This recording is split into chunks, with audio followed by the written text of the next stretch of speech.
चलिए इस particular class में मैं आपका वेलकम करता हूं। आज की क्लास में हम लोग जो देखने वाले हैं वो कंटिन्यूटी इक्वेशन के बारे में देखने वाले हैं। क्लियर है? तो चलिए क्लास को स्टार्ट करते हैं। तो सबसे पहले देखिए कंटिन्यूटी इक्वेशन एक्चुअली होता क्या है, इसके बारे में अभी हम लोग समझते हैं। देन इसके हमको डेरिवेशन भी निकालना है कि इस कंटिन्यूटी इक्वेशन का डेरिवेशन क्या होता है। जहाँ कहीं भी अगर ये लिखा होगा कंटिन्यूटी इक्वेशन तो इसका मतलब ये होता है कि कहीं ना कहीं वो कंजर्वेशन ऑफ मास के बारे में डिस्कस करने की कोशिश कर रहा है। जो मैकेनिकल स्टूडेंट होते हैं तो उनके लिए कंटिन्यूटी इक्वेशन तो वो समझते हैं क्योंकि उनको थर्मोडायनेमिक्स में अलग से पढ़ाया जाता है, लेकिन जो सिविल के स्टूडेंट होते हैं तो उनको ये याद रखने की ज़रूरत है कि जहाँ भी लिखा होगा कंटिन्यूटी इक्वेशन वहाँ पे कहीं ना कहीं कंजर्वेशन ऑफ मास के बारे में बात करने की कोशिश कर रहे हैं। एक्चुअली अगर आप थर्मोडायनेमिक्स का कुछ लॉ देखेंगे, जैसे उसमें एक लॉ होता है, फर्स्ट लॉ होता है। तो फर्स्ट लॉ ये बताता है कि एनर्जी को नाइदर क्रिएट किया जा सकता है और ना ही डिस्ट्रॉय किया जा सकता है, बस एनर्जी एक फॉर्म से दूसरे फॉर्म में कन्वर्ट होती है। वैसे ही अगर हम मास का बात करें तो मास को ना तो हम क्रिएट कर सकते हैं और ना ही मास को हम डिस्ट्रॉय कर सकते हैं। बस हम लोग कर क्या सकते हैं कि उसको एक फॉर्म से दूसरे, मतलब कि मास को क्रिएट नहीं किया जा सकता है, बस मास का ट्रांसफॉर्मेशन हो सकता है। क्लियर है कि एक पॉट से दूसरे पॉट में, एक रीजन से दूसरे रीजन में बस वो ट्रांसफर होगा, कभी भी उसको क्रिएट या डिस्ट्रॉय नहीं किया जा सकता है। तो उसी के बेसिस पे है हमारा कंटिन्यूटी इक्वेशन। तो देखिए कंटिन्यूटी इक्वेशन क्या बोलता है कि continuity equation is actually a mathematical equation of principle of conservation of mass. और principle of conservation of mass क्या बताता है कि मास को नाइदर क्रिएट किया जा सकता है और ना ही डिस्ट्रॉय किया जा सकता है। तो यानी कि अगर हम प्रिंसिपल ऑफ कंजर्वेशन ऑफ मास को अगर हम मैथमेटिकल फॉर्म में प्रेजेंट करें तो वही हमारा क्या हो जाता है, कंटिन्यूटी इक्वेशन। क्लियर है? तो कंटिन्यूटी इक्वेशन क्या हुआ कि continuity equation is basically a principal of conservation of mass in form of equation. Clear है? ये हो गया। अब इसको हम लोग समझते हैं कि जैसे सपोज करिए ये एक रीजन है, एक फिक्स रीजन है, वहां पे कुछ मास इंटर हो रहा है और यहाँ से कुछ मास जो है वो बाहर की तरफ निकल रहा है। Mass of the fluid entering and mass of the fluid leaving. तो अब क्या हो रहा है कि यहाँ पे देखिए, तो अगर हम इसमें कंजर्वेशन ऑफ मास लगाएंगे तो कंजर्वेशन ऑफ जब मास लगाएंगे तो उसमें हमें ये समझ में आना चाहिए कि जैसे सपोज करिए कि इस रीजन में कोई फ्लूइड इंटर कर रहा है और यहाँ से कुछ फ्लूइड बाहर की तरफ निकल रहा है। तो इसका मतलब अगर हम ये कह सकते हैं कि ये जो फ्लूइड इसमें गया और यहाँ से हो सकता है कि कुछ अमाउंट इसमें स्टोर हो जाए और कुछ अमाउंट ही बाहर निकले, तो हम ये बोल सकते हैं कि जितना फ्लूइड इंटर हुआ माइनस जितना उसने लीव किया इस फिक्स रीजन को, उन दोनों का जब हम लोग माइनस करेंगे तो ये बोल सकते हैं कि इस रीजन में जितना अमाउंट ऑफ एनर्जी जो है वो स्टोर हो गया वो इन दोनों के डिफरेंस के बराबर होगा। समझते हैं? जैसे देखिए, since fluid of the mass is conserve within the region, मतलब कि पूरे यूनिवर्स में जो मास होता है वो हमारा कंजर्व होने वाला है। तो मैं ये बोलने की कोशिश कर रहा हूं कि rate of increase of fluid mass content within the region. अब अगर मान लीजिए यहाँ से 100 एंट्री हुआ और निकल रहा है 80, तो मैं ये बोल सकता हूं कि अगर 20 के रेट से अगर यहाँ पे जो एनर्जी है फिक्स रीजन में एक्यूमुलेट हो रहा है तो ये जो 20 जिस रेट से एक्यूमुलेट हो रहा है वो इक्वल टू होगा difference between the rate at which fluid of mass entering the region and rate at which fluid mass leaving the region. इसका मतलब आप समझ रहे हैं कि अगर यहाँ से मान लीजिए कि 100 के रेट से जो मास है वो इस पर्टिकुलर फिक्स रीजन में जा रहा है और 80 के रेट से इस पर्टिकुलर रीजन से निकल रहा है, तो इसका मतलब ये हुआ कि इन दोनों का जो डिफरेंस होगा वो एक्चुअली किसके बराबर हो जाएगा कि जिस रेट से इस पर्टिकुलर फिक्स रीजन में जो हमारा मास है वो एक्यूमुलेट हो रहा होगा। तो वही बताने की कोशिश कर रहे हैं कि rate of increase of fluid mass content within the region, इस पर्टिकुलर रीजन में जिस रेट से हमारा जो मास है वो स्टोर हो रहा है, कंटेन हो रहा है, वो किसके बराबर होगा, इन दोनों के डिफरेंस के बराबर। मतलब कि जितना मास हमारा इस पर्टिकुलर फिक्स रीजन में इंटर हो रहा है माइनस जितना इस पर्टिकुलर फिक्स रीजन से वो बाहर निकलने की कोशिश कर रहा है। तो rate at which increase of fluid mass content within the region, इस रीजन में जितना वो एनर्जी स्टोर इंक्रीज हो रहा है वो किसके बराबर होगा, इक्वल टू होगा डिफरेंस बिटवीन किस रेट से फ्लूइड मास इसमें इंटर कर रहा है माइनस किस रेट से फ्लूइड मास इस पर्टिकुलर रीजन से बाहर निकलने की कोशिश कर रहा है। तो ये हमारा हो गया। अब अगर हम मैथमेटिकल टर्म्स में देखें कि किस रेट से हमारा जो मास जो इस पर्टिकुलर रीजन में वो मतलब इंक्रीज होने की कोशिश कर रहा है, तो हम ये बोल सकते हैं कि डी बाई डी टी, क्योंकि मास फ्लो रेट के बारे में बात कर रहे हैं, रेट के बारे में तो डी टी आ जाएगा। तो मास इस पर्टिकुलर रीजन का क्या हो जाएगा, मान लेते हैं कि इसका जो स्मॉल एलिमेंट लिए हैं, स्मॉल एलिमेंट या ये वाला ही फिक्स रीजन लिए हैं, इस स्मॉल एलिमेंट में हम लोग ये मान लेते हैं कि ये हमारा जो लेंथ है वो डी एक्स है और ये वाला जो लेंथ है हमारा डी जेड है और इस वाले में लेंथ जो है वो डी वाई है। इसी फिक्स रीजन को हमने कोऑर्डिनेट फॉर्म में यहाँ पे प्रेजेंट करने की कोशिश किया है। तो इस पर्टिकुलर रीजन में टोटल कितना मास जो है वो एक्यूमुलेट होगा या किस रेट से इस फिक्स रीजन में मास इंक्रीज होगा, वो हम लिख सकते हैं कि mass d by d t of mass. और मान लेते हैं कि जो फ्लूइड इस पर्टिकुलर रीजन में जब इंटर कर रहा है तो उसकी डेंसिटी रो है, तो टोटल मास कितना हो जाएगा, रो इंटू वॉल्यूम होता है, मास इक्वल टू क्या होता है, रो इंटू वॉल्यूम। और वॉल्यूम इस पर्टिकुलर फिक्स रीजन का अगर हम छोटा सा रीजन लेते हैं और उसी को हम लोग स्पेस में एक्स कोऑर्डिनेट में दिखाने की कोशिश करेंगे 3D डायमेंशन में, तो इसका मान लेते हैं कि एक्स डायरेक्शन में लेंथ dx हो गया, वाई डायरेक्शन में dy हो गया, जेड डायरेक्शन में dz हो जाएगा। तो टोटल वॉल्यूम कितना हो जाएगा, dx into d y into d z और into rho d by d t. अब देखिए क्योंकि ये स्मॉल रीजन है तो स्मॉल रीजन है तो इसका तो वॉल्यूम तो फिक्स ही हो गया, या कोई एक पर्टिकुलर फिक्स रीजन हम ले लिए हैं, तो जब फिक्स रीजन हो गया तो उसका कहीं ना कहीं वॉल्यूम क्या हो जाएगा, हमारा कांस्टेंट हो जाएगा। तो अगर हम इसको डिफरेंशिएट करेंगे तो ये वाला जो वॉल्यूम जो है d x d y d z वो कांस्टेंट हो जाएगा, तो इंटीग्रेशन इसके बाहर आ गया। तो यहाँ से हमारा क्या निकल जाएगा, rate of increase of fluid mass content within the region हमारा क्या हो जाएगा, d rho by d t into d x into d y into d z. Clear है। तो यहाँ तक ये वाला जो इक्वेशन का ये जो फर्स्ट पार्ट है वो हमारा ये समझ में आ गया होगा। और ये क्या है, difference between the rate at which fluid mass कितना इंटर कर रहा है और कितना निकल रहा है, वो हम लोग इस वाले पोर्शन में देखने की कोशिश करते हैं। तो ये वाला जो इक्वेशन है ये वाला वो हमने निकाल लिया, इस वाले इक्वेशन को हम लोग यहाँ पे दिखाने की कोशिश करेंगे। लेकिन उसके पहले आप ये भी समझिए कि अगर मैं ये बोल दूंगा कि स्टडी स्टेट कंडीशन, ये पर्टिकुलर रीजन जो है वो स्टडी स्टेट कंडीशन में है, तो जब स्टडी स्टेट कंडीशन में रहेगा तो इसका मतलब ये हुआ कि इस पर्टिकुलर रीजन में जिस रेट से हमारा जो इंक्रीज हो रहा है, वो जिस रेट से हमारा मास जो इंक्रीज हो रहा है वो जीरो के बराबर होगा। क्योंकि हम लोग ये जानते हैं कि कोई भी सिस्टम जो है वो अगर स्टडी स्टेट कंडीशन में है तो उसकी जो प्रॉपर्टीज होती है, उसके प्रॉपर्टी में जो चेंज होता है वो क्या होता है, टाइम के साथ जीरो होता है। मतलब मास एक तरीके से इस पर्टिकुलर रीजन में जितना भी एक्यूमुलेट होगा, अगर उसको हम टाइम के साथ डिफरेंशिएट करें डी बाई डी टी, वो एक्चुअली किसके बराबर हो जाएगा, जीरो के बराबर हो जाएगा। मतलब स्टडी स्टेट कंडीशन में कोई भी प्रॉपर्टी का अगर हम डिफरेंशिएट करें टाइम के साथ वो जीरो होगा। क्यों, क्योंकि वो टाइम के साथ वो चीज़ें कांस्टेंट रहती है। तो जब किसी कांस्टेंट चीज़ को आप डिफरेंशिएट करेंगे तो वो इक्वल टू जीरो के बराबर होगा। तो अगर स्टडी स्टेट कंडीशन में ये वाला टर्म्स अगर जीरो हो जाता है तो इससे हम लोग क्या कंक्लूड करेंगे, तो इससे कंक्लूड ये करेंगे कि अगर इसमें कुछ भी एक्यूमुलेट हो ही नहीं रहा है, इसकी वैल्यू जीरो हो जा रही है, मतलब जितना मास इंटर किया उतना ही मास हमारे इस पर्टिकुलर फिक्स रीजन से बाहर निकलेगा। यानी rate of fluid mass entering the region equal to rate of fluid mass leaving the region. Clear है। तो होप आपको यहाँ तक जो हमने समझा है, यहाँ इस पर्टिकुलर डेरिवेशन पे आने से पहले आपको ये वाला पोर्शन कंप्लीट मतलब क्लियर होना चाहिए। तो हमने देखा कि कंटिन्यूटी इक्वेशन क्या है। तो कंटिन्यूटी इक्वेशन कुछ नहीं है, it is generally the conservation of या प्रिंसिपल ऑफ कंजर्वेशन ऑफ मास।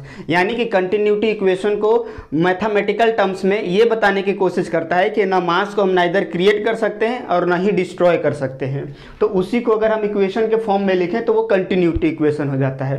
फिर हमने ये देखा कि अगर एक कोई फिक्स रीजन है उसमें जिस रेट से मास इंटर कर रहा है, और मान लेते हैं कि एक फिक्स रेट से उस पर्टिकुलर फिक्स रीजन से बाहर निकल रहा है, तो अगर हम मास बैलेंस करने की कोशिश करें तो हम ये बोलेंगे कि इस जितने रेट से वो इंटर कर रहा है माइनस जितने रेट से वो बाहर निकल रहा है वो इक्वल होगा किस रेट से इस पर्टिकुलर फिक्स रीजन में जो हमारा मास है वो एक्यूमुलेट होने की कोशिश कर रहा है। तो अगर इस पर्टिकुलर रीजन में कितना मास एक्यूमुलेट हो रहा है टाइम के साथ या किस रेट से वो इंक्रीज हो रहा है वो अगर हम निकालने की कोशिश करें तो, क्योंकि मास इक्वल टू होता है रो इंटू वी, और अगर इसी को अगर हम 3D फॉर्म में अगर एक छोटे से रीजन लेके कंसिडर करें तो उसके लिए वॉल्यूम हमारा क्या हो जाएगा dx dy into d z और इंटू रो।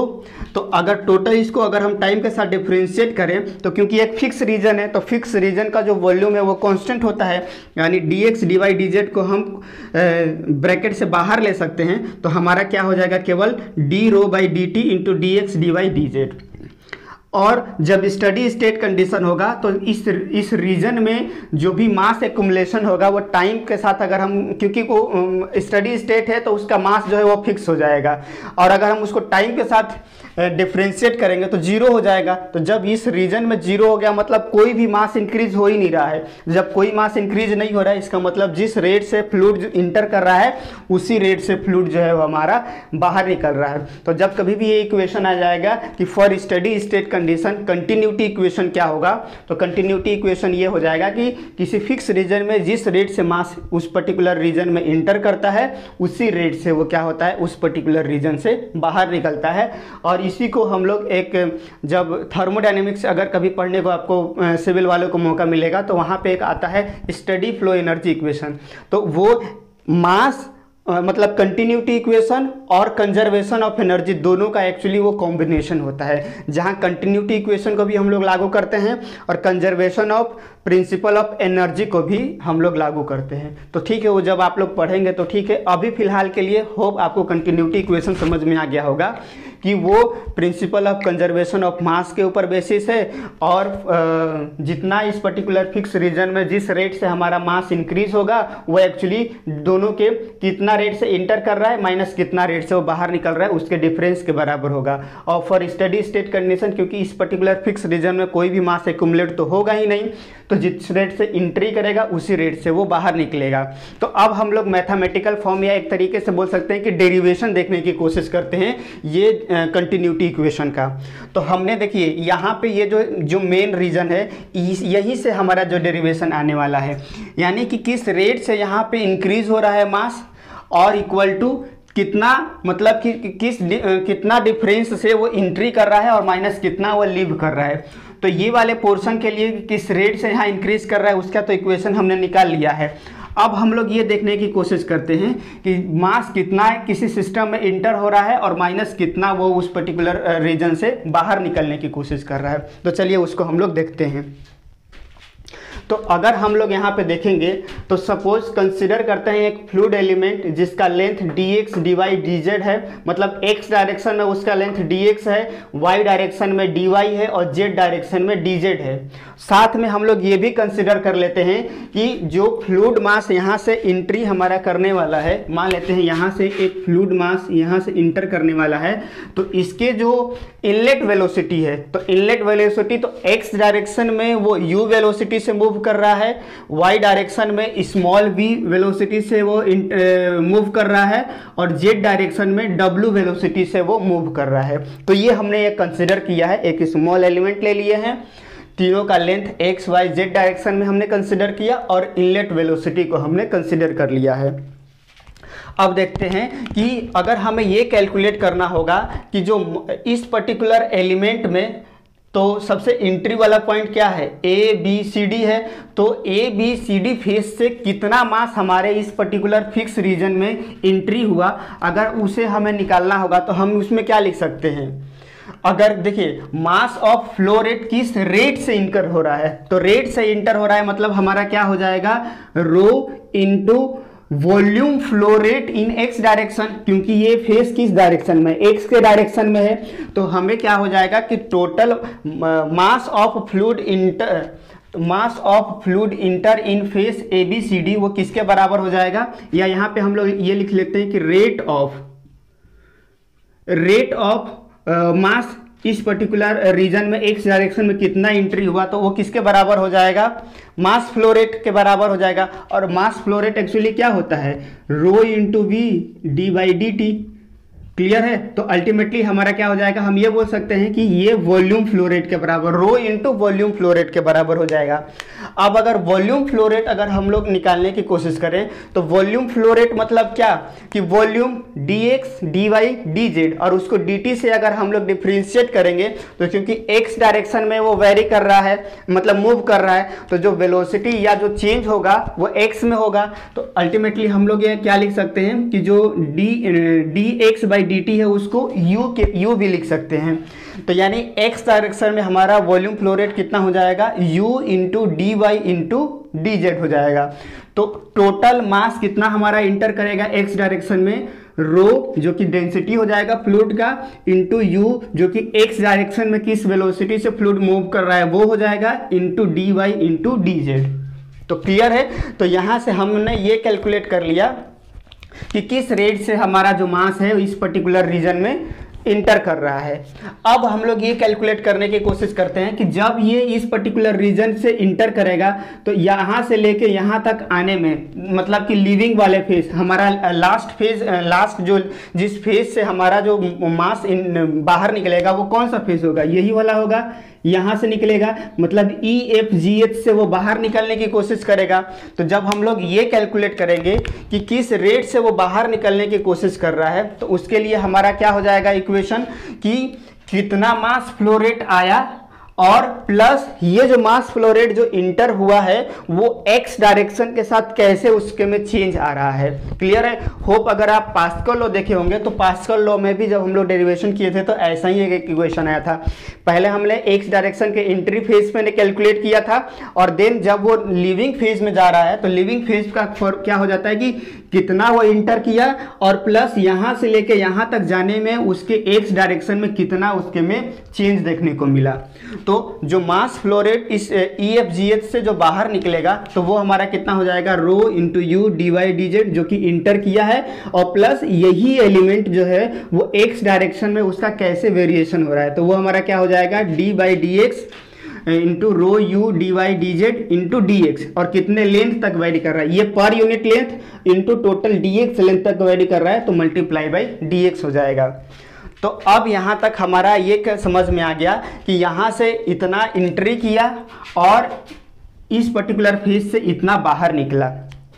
तो अगर हमें ये निकालना होगा कि कितना इंक्रीज हुआ या कितना x डायरेक्शन में मास का गेन हुआ, तो अगर हमें ये निकालना होगा तो हम क्या करेंगे, यहाँ इसमें से इसको माइनस कर देंगे। तो जब हम लोग मतलब कि gain in mass in x direction अगर हमें निकालना होगा तो हम ये कैलकुलेट कर लें कि जो हमारा मास जो है वो इस पर्टिकुलर फेज से कितना एंट्री किया और माइनस इस फेज से कितना वो बाहर निकल रहा है। तो m.ABCD मतलब मास फ्लो रेट इस फेज ABCD वाले फेस में कितना आया माइनस मास फ्लो रेट इस रेट से कितना बाहर निकला।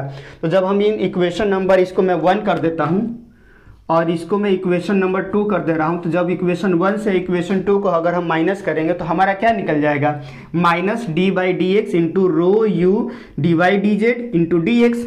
और अगर हम ऐसा x डायरेक्शन में निकला, अगर ऐसा ही सिमिलरली अगर हम y डायरेक्शन और z डायरेक्शन में निकालें तो x को हम लोग y से रिप्लेस करेंगे और u को हम लोग स्मॉल b से रिप्लेस कर देंगे। तो अब y डायरेक्शन में हमारा क्या हो जाएगा, minus d/dy into rho small v into d x, d y की जगह हमारा क्या हो जाएगा, डी वाई की जगह हमारा डी एक्स हो जाएगा इंटू डी जेड, और यहाँ डी एक्स की जगह हमारा डी वाई हो जाएगा।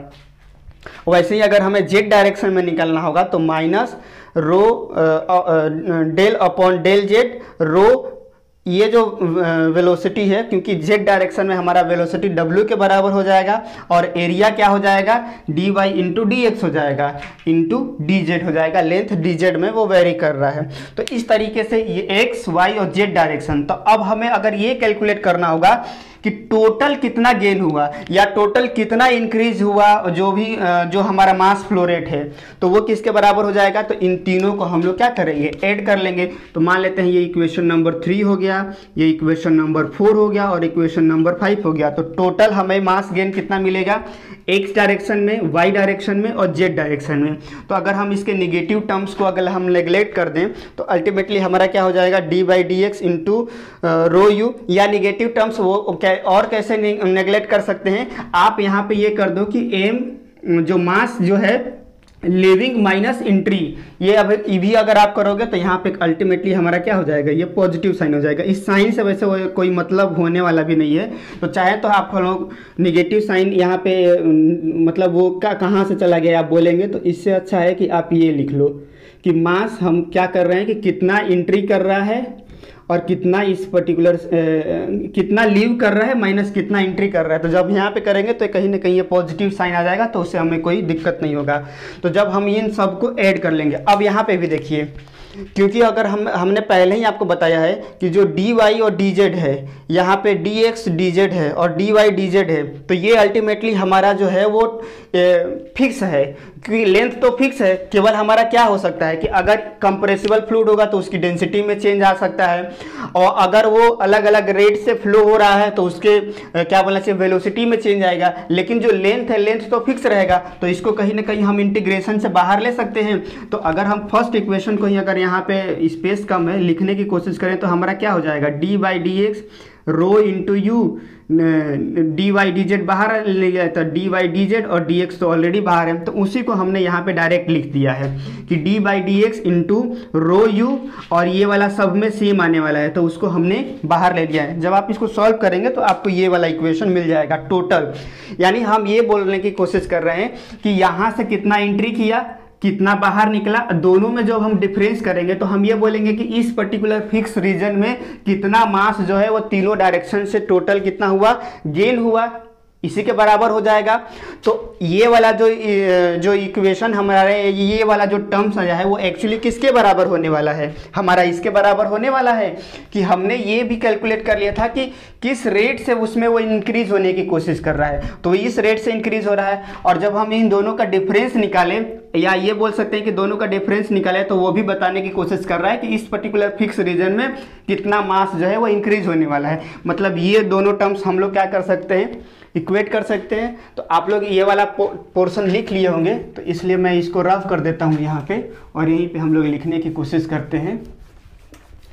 तो अब हम लोग जब ये दोनों इक्वेशन को इक्वेट करेंगे तो हमें क्या मिलेगा, d rho by d t, clear है, into d x d y d z. अच्छा देखिए, ये वाला टर्म्स को हम लोग इस साइड लाएंगे तो वो कहीं ना कहीं क्या हो जाएगा, हमारा निगेटिव में दिखाएगा। तो उससे ज़्यादा अच्छा है कि सॉरी जो मैंने लिखा था बल्कि वो सही था। यहाँ पे आप ए बी सी डी ही रहने दीजिए। ये एक्चुअली इसका कोई ज़्यादा सिग्निफिकेंस नहीं है, बस वो निगेटिव साइन को हटाने के लिए हम लोग कर रहे थे, तो वो बल्कि ज़्यादा अच्छा था कि यहाँ पे निगेटिव साइन आए, और जब हम उसको एक साइड में सबको ले जाएंगे टर्म्स को, तो वो नेगेटिव वाले टर्म्स का कोई भी नहीं रहेगा। तो यहाँ पे नेगेटिव लिख लेते हैं। आप देखिए, ये इसका कोई मतलब नहीं है। कहीं भी जब न्यूमेरिकल हम लोग सॉल्व करेंगे तो जैसे मान लीजिए कि हमने नेगेटिव साइन लेके इसको सॉल्व किया हुआ है, हमने ये कंसीडर किया हुआ है कि गेन हो रहा है और नेगेटिव साइन। मान लीजिए कि अगर ये नेगेटिव साइन पॉजिटिव आ जाता है तो कहीं ना कहीं इसका मतलब क्या हो गया कि हमारा एजम्पशन सही है, लेकिन फिर से अगर नेगेटिव आ गया तो इसका मतलब वो कहीं ना कहीं डिक्रीज हो रहा है। तो इस साइन से यहाँ पे अल्टीमेटली कोई मतलब प्रॉब्लम नहीं होने वाला है। तो हम लोग जो पहले ही लिए थे उसी को लेके चलते हैं। सॉरी यहाँ पे मैं थोड़ा सा आपको कंफ्यूज कर रहा हूँ, लेकिन देखिए साइन का यहाँ पे कोई भी डिफरेंस ज़्यादा नहीं होने वाला है। जब हम लोग न्यूमेरिकल में उसको सॉल्व करेंगे तो वो न्यूमेरिकल में कहीं ना कहीं, अब जैसे हमने ये कंसिडर कर लिया है कि इस डायरेक्शन में जो वेलोसिटी मूव कर रहा है उसको पॉजिटिव लिया है, इस डायरेक्शन में पॉजिटिव लिया, इस डायरेक्शन में पॉजिटिव, और मान लीजिए इसके अपोजिट आएगा तो ऑटोमेटिकली अगर आप उसको पॉजिटिव लेंगे तो वहाँ पे वो नेगेटिव टर्म्स में दिखा देगा। मतलब आप समझ जाएंगे कि वेलोसिटी अपोजिट डायरेक्शन में फ्लो होने वाला है। और इसके ऊपर वैसे भी उतना ज़्यादा कंफ्यूज होने की ज़रूरत नहीं है। लास्ट में एक सिंपल सा इक्वेशन मिलने वाला है, तो आपको साइन से कोई मतलब ज़्यादा कंफ्यूज नहीं होना है। आप चाहें तो इसको कितना इंटर कर रहा है और कितना बाहर आ गया उसी टर्म्स में लिख लेंगे, तो सब पॉजिटिव पॉजिटिव हो जाएगा, तो लास्ट में हमें कन्फ्यूजन नहीं होगा। तो ये निगेटिव ही रहने देते हैं, तो यहाँ पे हमारा निगेटिव आ गया। अब देखिए, अब ये जो गेन हुआ जितना इस पर्टिकुलर फिक्स रीजन में, वो किसके बराबर हो जाएगा कि किसना उस पर्टिकुलर रीजन में जो मास जो है वो इंक्रीज हो रहा था। तो वो इंक्रीज का फॉर्मूला हमने यहाँ पे देखा था, d rho by d t d x d y d z, वो किसके बराबर हो जाएगा, minus d by d x into rho into u plus, ये माइनस साइन को मैं सबसे बाहर ले लेता हूँ, d upon d y rho into small v plus d by d z rho into small डब्लू into d x d y d z, यहाँ पे मल्टीप्लाई में हो जाएगा ये d y d x d y d z. अब अगर हम इसको फर्दर सॉल्व करें तो फर्दर सॉल्व करेंगे तो हमारा क्या हो जाएगा, जो दोनों साइड जो हमारा वॉल्यूम है, क्योंकि वो तो कांस्टेंट है, और प्लस दोनों साइड से कट जाएगा, मतलब ये d x d y d z इस वाले से कट जाएगा। तो हमारा जो इक्वेशन मिलने वाला है वो मिलने वाला है d rho by d t equal to minus of d by d x into rho into u plus d differentiate यहाँ पे, क्योंकि 3 वाला टर्म्स है ना, तो हम लोग डेल के फॉर्म में लिखें तो ज़्यादा सही है, क्योंकि अभी तक डेल के फॉर्म में ही लिखे आते हैं। और देखिए एट द एंड में बहुत स्मॉल वॉल्यूम होता है, तो वो डेल जो है वो किस में कन्वर्ट हो जाता है, डिफरेंशिएट में। स्मॉल टर्म्स के लिए हम लोग जो ये जो पार्शियल डिफरेंशियल है उसको नॉर्मल डिफरेंशियल में भी कन्वर्ट कर लेते हैं। तो d by d x into rho u plus d by d y into rho v plus d by d z into rho डब्ल्यू, ये हमें अल्टीमेटली मिला। अब हम लोग सारे टर्म्स को अगर एक साइड लिख लें तो हमारा क्या हो जाएगा इक्वेशन, वो देख लीजिए। तो हमारा हो जाएगा क्या, d del by del x into rho u plus del upon del y into rho small v plus del upon del z into rho डब्ल्यू plus d rho by d t equal to 0। तो ये हमारा ultimately जो equation मिला है, यही equation है जो हमारा है जनरलाइज इक्वेशन ऑफ कंटिन्यूटी। तो यही हमारा जो है वो एक इम्पोर्टेंट, अगर आपको एग्ज़ाम में अगर मान लीजिए कैलकुलेट करने के लिए आता है या डेरिवेशन करने के लिए आता है, तो आप पूरा इक्वेशन ये यहाँ पे जो लिखे थे वो आप लिखेंगे, यहाँ तक ये लाएंगे और उसको फिर इक्वेट कर देंगे कि यहाँ पे जो टोटल ये जो मास कितना इंक्रीज हो रहा था उसके बराबर, और लास्ट में आपको ये इक्वेशन तक लाके दिखाना है। तो मैं यहाँ पे लिख देता हूँ कि ये एक्चुअली इक्वेशन है क्या। तो इसी को बोला जाता है जनरलाइज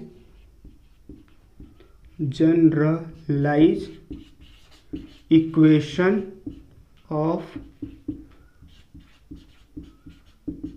कंटिन्यूटी या जनरलाइज कंटिन्यूटी इक्वेशन, ये भी लिख सकते हैं, जनरलाइज कंटिन्यूटी इक्वेशन इसको बोला जाता है। क्लियर है। अब अगर हम इसमें कुछ अजम्पशंस लगा के इसको हम लोग और छोटा कर देते हैं। जैसे पहला अजम्पशंस यहाँ पे देखिए क्या क्या रहेगा। अजम्पशंस में अगर हम लोग, ये एक जनरलाइज हो गया जो कि सबके लिए वैलिड है। मतलब जनरलाइज मतलब अगर फ्लूइड कंप्रेसिबल है उसके लिए भी ये वैलिड है, इनकम्प्रेसिबल है उसके लिए भी वैलिड है, स्टडी फ्लो है उसके लिए भी वैलिड है, अनस्टडी फ्लो है उसके लिए भी वैलिड है। अब हम लोग इसमें कुछ स्पेशल केस लेते हैं। जैसे पहला कि अगर मान लेते हैं कि हमारा जो फ्लो फील्ड है वो स्टडी है, फॉर स्टडी फ्लो, तो स्टडी फ्लो के केस में हमारा क्या हो जाएगा कि जैसे जो टाइम के साथ जो चीज़ें होती है, जो प्रॉपर्टी होती है, तो क्योंकि हमारी डेंसिटी क्या है, एक प्रॉपर्टी है, तो टाइम के साथ जो प्रॉपर्टी होगा उसका डिफरेंशिएट हमारा 0 हो जाएगा। तो फॉर स्टडी फ्लो के लिए जो हमारा जो कंटिन्यूटी इक्वेशन हो जाएगा वो क्या हो जाएगा, डेल अपॉन डेल एक्स। और देखिए यहाँ पे भी देखिए, क्योंकि ये जो dx है बहुत छोटे रीजन के लिए हम लोग डिस्कस कर रहे हैं। क्लियर है? तो चाहे तो हम इसका जो पार्शियल वाला फॉर्म है उसको कन्वर्ट कर सकते हैं नॉर्मल डिफरेंशिएट में। तो यहाँ पे हम ये भी लिख सकते हैं कि d by d x into rho into u plus d by d x d by d y into rho into v plus d by d z into rho into डब्ल्यू। आप ये बोलेंगे कि सर यहाँ पे आपने डेल लिखा है जो कि पार्शियल डिफरेंशियल है और यहाँ पे डी में कैसे कन्वर्ट कर दिए। तो बहुत छोटे रीजन के लिए दोनों में अगर हम सॉल्व करेंगे तो ज़्यादा डिफरेंस नहीं आता है, माइनर सा डिफरेंस आता है, बहुत ही माइनर डिफरेंस आता है जिसको कि हम नेगलेक्ट कर सकते हैं। तो इस फॉर्म में लिख सकते हैं इक्वल टू 0। तो ये हमारा क्या हो गया? कंटिन्यूटी। ये हमारा क्या हो गया? Continuity equation. यहाँ पे लिख लीजिए continuity equation for steady flow हो जाएगा। क्लियर है? अगर हम एजम्पशंस ले कि मान लेते हैं कि हमारा जो फ्लूइड है वो इनकम्प्रेसिबल है, तब हमारा यही जो कंटिन्यूटी इक्वेशन है वो हमारा क्या आ जाएगा? तो यहाँ पे देखिए कंटिन्यूटी है मतलब रो हमारा क्या हो जाएगा? कांस्टेंट हो जाएगा। तो रो इस ब्रैकेट से बाहर आ गया तो d u upon d x plus d v upon d y plus d डब्ल्यू upon d z equal to 0। तो अल्टीमेटली रो इधर जाके 0 हो जाएगा। तो इक्वेशन हमारा क्या मिल जाएगा? D u upon d x plus d small v upon d y plus d डब्ल्यू upon d z equal to 0। ये हमारा किसके लिए मिल गया? ये मिला रहा हमारा कंटिन्यूटी इक्वेशन। इसमें दो अजम्पशंस है। ये हमारा कंटिन्यूटी इक्वेशन का भी अजम्पशंस है और as well as steady flow. तो मतलब ये हमारा क्या हो गया? Continuity equation for steady flow, short में लिख लिए मैंने स्टडी फ्लो प्लस इनकम्प्रेसिबल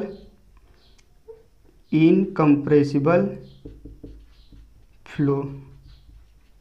तो ये दोनों के लिए। अब अगर मान लीजिए कि हमें ये बोल देगा कि केवल हमारा 3D के लिए हो गया, अब 2D के लिए, तो 2D के लिए अगर निकालना होगा केवल x और y डायरेक्शन में, तो ये वाला टर्म्स 0 हो जाएगा। तो मतलब 2D के लिए हमारा कंटिन्यूटी इक्वेशन क्या हो जाएगा? D u upon d x plus d v upon d y हो जाएगा।